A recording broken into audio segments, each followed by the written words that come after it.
Good morning, students. Welcome to online classes. Hope you all are fit and fine at home. In the previous video, we studied how to measure the line segment and draw the line segment. Today, we will study about angles. What is angle?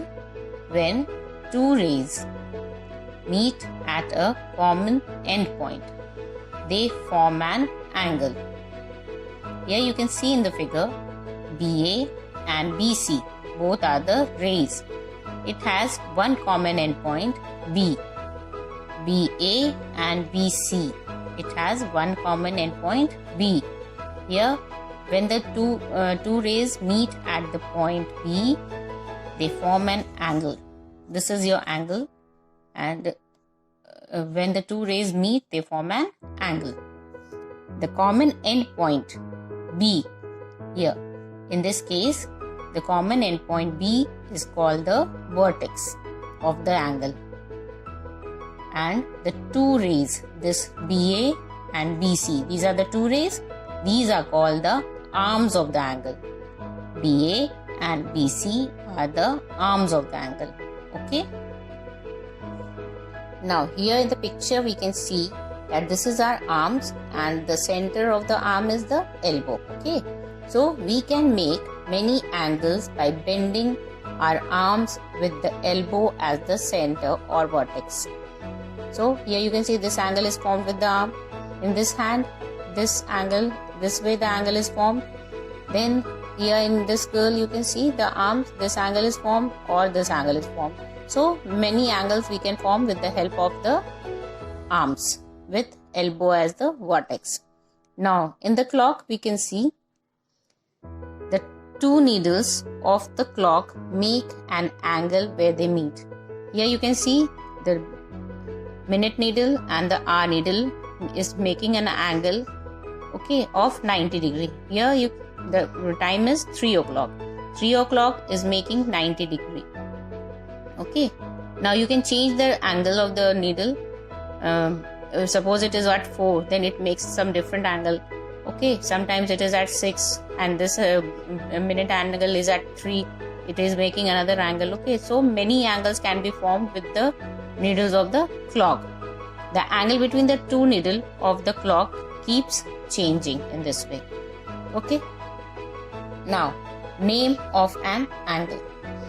We name an angle using 3 letters.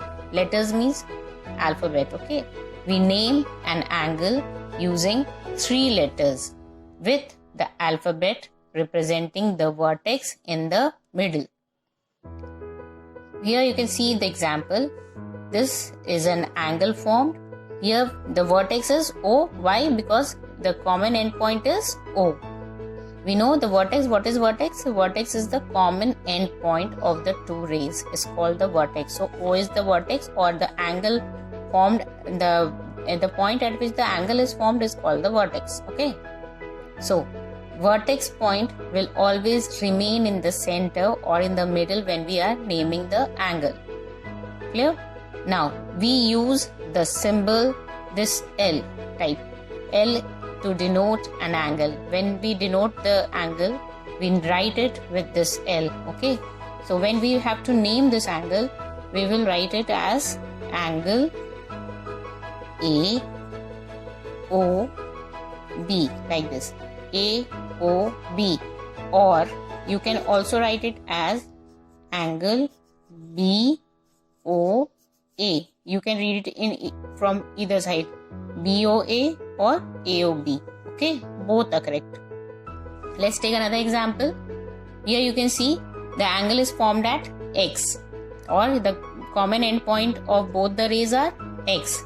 So it will be named as angle Y X Z, or it can be named as angle Z X Y. Both are talking about the same angle, Z X Y or Y X Z. Clear? Just keep it in mind when we are naming the angles. This vertex should be in the center. The vertex alphabet or letter should be in the center. that will denote that this is the angle formed. Okay. Sometimes we use only the vertex to name an angle. For example, in this case, we can write it as angle O also. Okay. Only the alphabet for the vertex. We also write a number and name it as angle 1 like this. Here we write it as angle 1 and we can write it as angle 1 in this way. Okay. So this represents all these 3-4 names represent the same angle. Angle AOB or angle BOA or angle O or angle 1. All represent the same angle.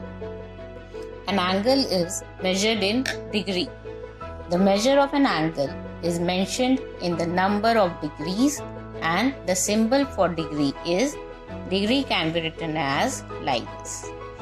Degree can be written as a small 0 above the number. Okay. Thus, 20 degree can be written as 20 and degree symbol, or 50 degree can be written as 50 and to the power 0. Okay. So this is the degree is used to measured in the angle is measured in degrees. Okay. Now let's learn about the interior and exterior of an angle. The region between the two arms form the interior of the angle as it lies within the two arms. See in the figure, PQ and Q are the two arms, and the region inside this angle is called the interior of the angle, and the region outside the arms is called the exterior of the angle as it is the outside the angle. That is outside the angle. This is the exterior of the angle. Okay. Now here you can see with point M. Point M is inside the angle, so it lies in the interior of the angle, and point N is outside the angle, so it lies on the exterior of the angle. Okay. And if the point is on the line on the ray like point O, then point O lies on the angle.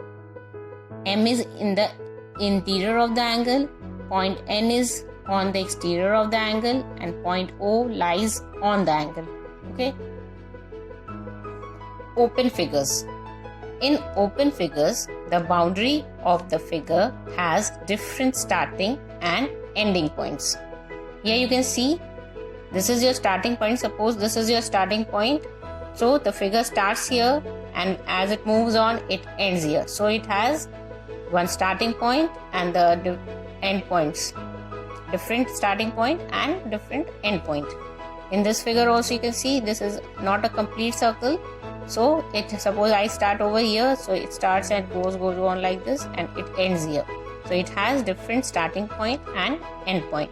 It is not closed. Okay, this is called an open figure. Closed figure. In a closed shape, the boundary of the figure has the same starting and ending point. This is your closed figure. Suppose I start drawing the diagram over here. So I started here, goes on and on and on, and it ends here. So it has the same starting and end point. In this case also, like this, I start over here in this way and it ends over here at the same point. So it has the same starting and the ending point. It does not have different. It has same starting and end point. You can draw any figure that is closed, completely closed. There is no space to move outside. Okay, so this is your closed figures. Polygon. Any two-dimensional figure formed by 3 or more straight lines is called a polygon. Polygon means the figure in which it has 3 or more straight lines or sides. Poly means many. Okay, so it has 3 or more sides. For example, triangle, quadrilateral, pentagon, hexagon are all examples of polygon. Each of them has as many vertices and angles as number of sides. For example, here you can see in triangle it has 3 sides. So a triangle will have 3 angles and 3 vertices or vertices. Now, in a quadrilateral, it has 4 sides, 1, 2, 3 and 4. In the same way, it will have 4 angles here and 4 vertices. Okay. Pentagon will have 5 angles and vertices, and hexagon will have 6 angles and vertices, as it has 6 sides. So, penta means 5, hexa means 6, hepta means 7 sides, and octa means 8 sides. So, these are the figures in polygons. If all sides of a polygon are of the same length, then it is said to be a regular polygon, and if all the sides of the polygon are not equal, it is not equal, then it is said to be an irregular polygon. Okay, suppose here this side is of 6 centimeter, 6, this is also 6, and this is also 6 centimeter, so it is a regular polygon. But here you can see, suppose it is of 4 centimeter, this is of 3 centimeter, this is of 5 centimeter, this is of 3.5 centimeter, then this is an irregular polygon. That's all for today. Thank you and have a nice day.